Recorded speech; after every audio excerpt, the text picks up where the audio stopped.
knowledge.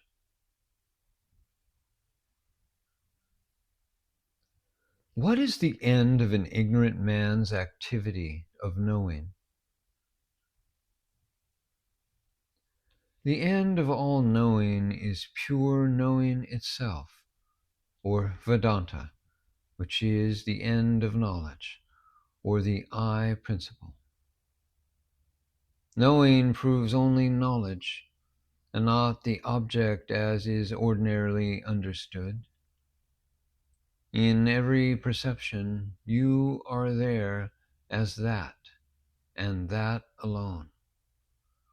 All the mischief of wrong identification is done only after the event. But what do I know? No perception ever stops halfway, but always ends in knowledge. At the point of knowing, there is neither perception nor the object perceived. Therefore, you know only knowledge. You say you know a thing because you have seen it many times. It is true in one sense, because every time you have been brought into direct contact with knowledge and not with the object. Therefore, it only proves that you know pure knowledge. And from that position, you can never be a witness. You witness only yourself. Knowing is not a verbal noun. Everything other than knowledge is name or form. The moment you know them, they become knowledge itself. So you do not really know anything other than knowledge. Thus the world is not. Then where is bondage?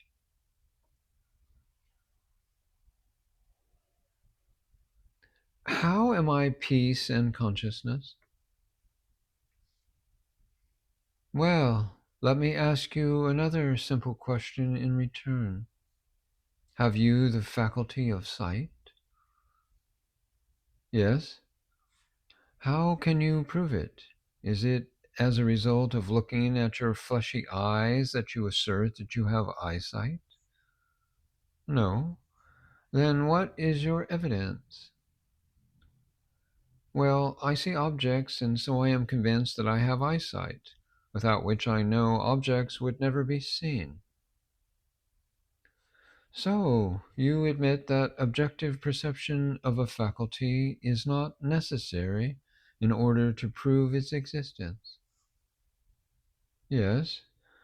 Here you must remember that when you see objects, you are not possessing eyesight, but that you are actually standing as the faculty of eyesight. Do you admit that? Yes. Now, apply the same argument to your own self. Don't you know your perceptions, thoughts, and feelings? Yes, of course. What is your position when you know them? Examine it carefully and tell me. Well, I stand as that faculty of knowledge, or objectless knowledge, when I know anything. Then, is there any moment in all the three states when you do not stand as that pure knowledge? No, I am there always. Well, what may be the relationship between that knowledge and yourself? Well, that knowledge can only be myself or my real nature. Yes, now do you see how you are consciousness? So just be there always.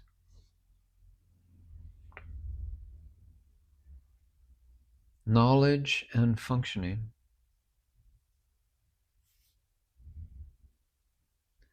Take knowing as a function for the time being and examine it along with the other four functions of doing, perceiving, thinking, and feeling. We find that of all these, knowing is comparatively the most natural and effortless function. For the performance of the other four functions, different conditions and degrees of effort are essential. The natural effortlessness of knowing and the fact that it is always present clearly prove it to be really the nature of the self, because this knowingness does not come and go like the other functions and does not part with the I principle, consciousness, even for a moment. The I principle has always to be the knower. And since the same principle cannot be engaged in more than one function simultaneously, it stands as the knower alone. A function should necessarily have a beginning and an end. Knowledge has neither of these, and so it cannot be a function. It serves as the background of all functions, lighting and coordinating all of them and their experiences.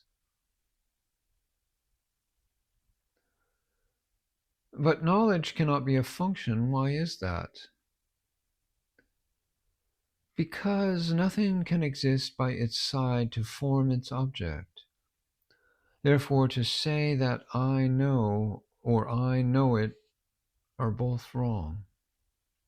Functioning starts only with the inception of the mind and the consequent subject-object relationship. The sense organs and mind can function only by the consciousness part existing in them. What is the relationship between learning and knowledge?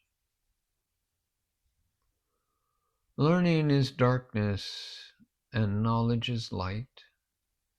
Learning pertains to objects of ignorance. Its result is sharpening the intellect and accumulating information. The mind does not get a ray of light or knowledge by all this. Knowledge takes up higher reason as its instrument, takes up the mind itself for examination, and discovers its real nature to be consciousness, the I principle. In the light of knowledge, all learning disappears as illusion.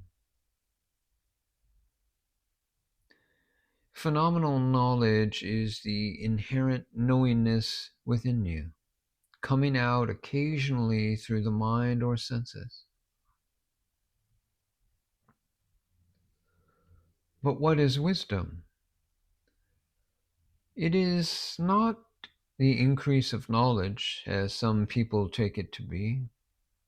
Knowledge does not increase or decrease as you know more objects or less.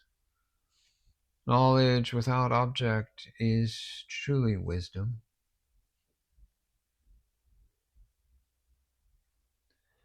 You do not know anything but yourself. You do not love anything but yourself. So both knowledge and love have yourself as their object. Therefore, you are pure knowledge and love. Well, what differentiates love from knowledge? Knowing with your whole being is love itself. In thought, which is knowing with the mind alone, you do not lose yourself. But in love, you lose yourself. So love entails the sacrifice of the ego. Well, what happens when I say I know a thing? You actually transform the thing into knowledge. At the moment of knowing, you realize yourself, in fact. Knowing a thing means you absorb it into you.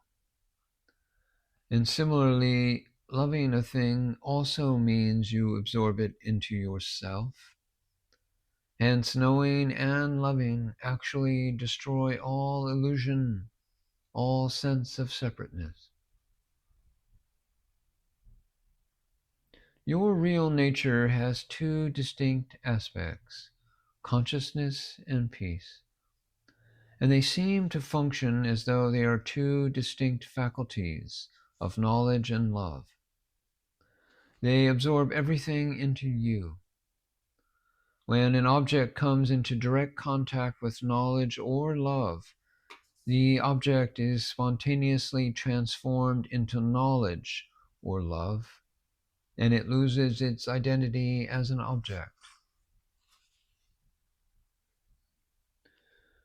You love objects for enjoyment, so you love enjoyment more than objects. You have more interest in self-love than in love for objects. And you love love itself, or the self, more than ego self-love. So you love the self most. When objects are eliminated from knowledge of objects, what remains over is knowledge, your real nature or self, and you love that most.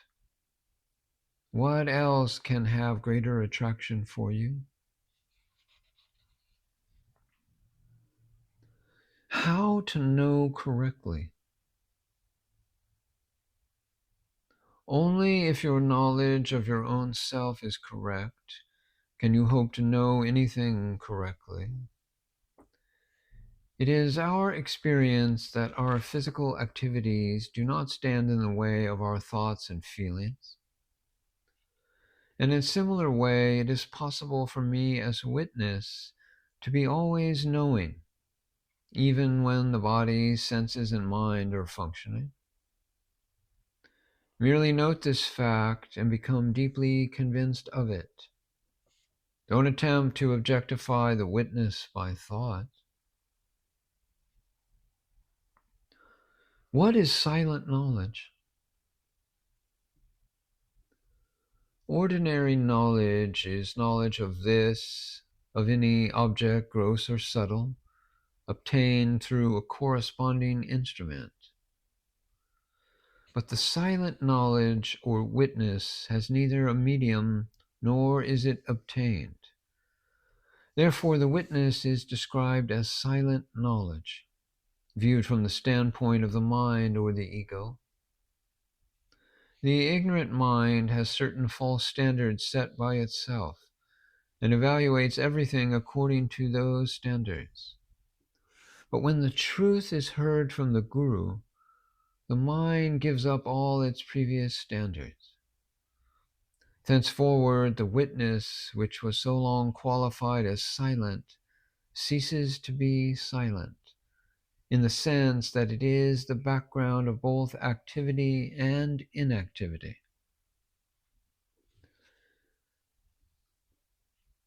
What is witness knowledge?